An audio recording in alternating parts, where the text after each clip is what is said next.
Michael, stop doing this to us. My emotions and my voice are shot. But another tight game, another a 1-0 win. And yeah, just talk us through it. Firstly, there were a few changes, some enforced Yeah, before you start, and then talk us through the game. yeah. Listen, since the kiddie game, we've had nothing but setback after setback, and I think we've won two on the bounce to keep the momentum going. And young Jaden picked up a knock in the game and found out yesterday or Thursday that he wasn't going to be fit, which was was a shame because he was. We had the plan. The team was he was playing.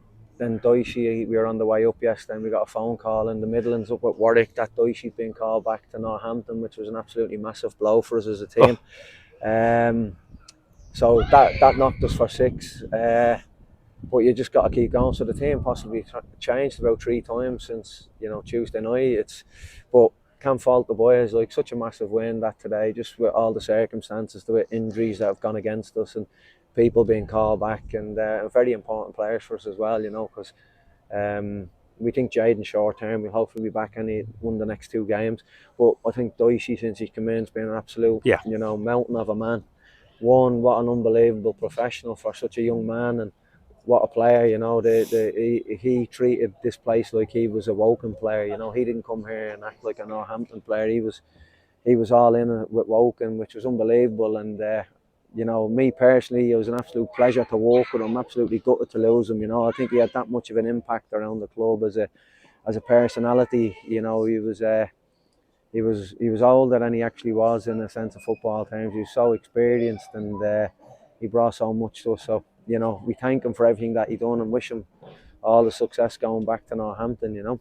But yeah, as I say, going on to the with us, it just Timmy hasn't even trained since the last game. Timmy was sick on Tuesday night against Kidderminster. We had to send him home. He'd a bad book, sickness and diarrhea, and we ain't seen him again. We left him out of the squad to he wasn't in the squad to play. We'd left him at home and told him to get himself ready for Tuesday. And when we got the phone call for Doishy, we thought we better ring Timmy and ask him to come up. And he got a train up from London up to Manchester yesterday, and we put him straight in. He hasn't even kicked the ball. He's like, what a performance from him, by the way, considering he's not been well and not trained. So, it's unbelievable tackle over in that corner Yes. at 0-0, Yeah. saves us. But absolutely brilliant performance, and I think he exemplified us as a team today. And Dion in the back three. I mean, he's not the biggest how you'd imagine a back three, but the back three worked well, didn't it? Yep, I know, and if we knew what these are. They're a total footballing team, and really respect them. But we were going to go sort of man for man and get up against them. And this is the thing: Dion's probably one of the smallest players in the league, but he's probably one of the best in the air. And people make that mistake. I played with Dion at Notts County. They make that mistake time and time again. They keep putting goal kicks and that on him, but he wins more than he loses. But we knew it wasn't going to be an aerial game today. We knew it was going to be a lot of small, nimble players, and that's why we put Dion in there. With Timmy, both of them are quick and strong defenders, and we wanted them to go 1v1 and back themselves. But again, once Manny comes off, we ended up putting Dion into centre midfield because we feel that Con Clark's probably one of the best players in the league as a number 10, and given time and space, he'll really hurt you. So we sacrificed Dion at that point and man marked Con Clark, and again, he was absolutely, it goes unnoticed, but for me, he's probably man the match today because he sacrificed himself for the team, and he took Con Clark out of the game. And not the best of surfaces. So at times it wasn't the purest football, but in the second half I would say we dominated, particularly the second half. But it was so frustrating. It just felt it wasn't going to go. Yeah, look, I did first half. We could have sat off them. A lot of teams come here and sat off them, but we wanted to get up right up against them and press them, and we stopped them. We didn't let them get any flow or rhythm, and we had a lot of half chances in the first half. Probably the best chances were down to us. Will pulls off an unbelievable save again from a free kick.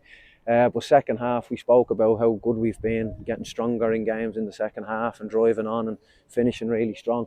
And today, I thought, again, I know it wasn't the prettiest of pitches and the football we want to play, but we certainly dominated that second half. And as the more it's going on, you're thinking we're not going to come away with the probably just rewards, because we had some great chances.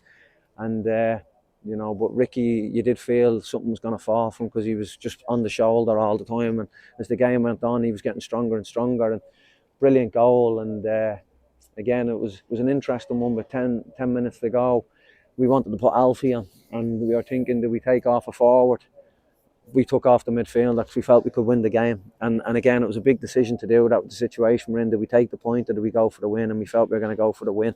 So we went with 3 up front, and Ricky gets the goal, whereas we probably could have took off Ricky and put Alfie up and different type of player. So we took Jermaine out of midfield again, I thought he was absolutely brilliant. And he was a little bit tired. He's still getting his fitness. So we went 3 up front and we got the reward. So sometimes you win them and sometimes you lose them. So again, if we'd have probably lost that with going 3 up front, that would have been on me as a manager, But you have to try and make the right decisions, And lucky enough today it'll pay it off. But I know other days it probably won't. Yeah, but you talk a lot about being bold, haven't you? Wanting the team to be bold, so that's an example.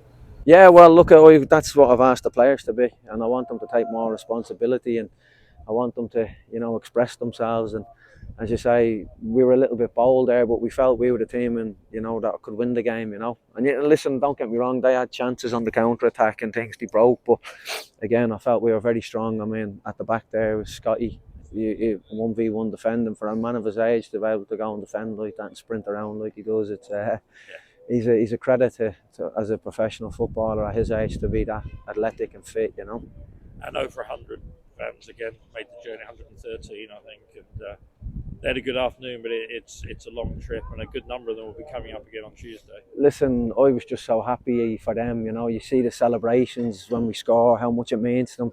That's what football's all about. As fans, you're only as good as fans, and the big thing for me was walking towards them at the end when the players were celebrating. You could see the passion and the emotion from the players, how much it means to them.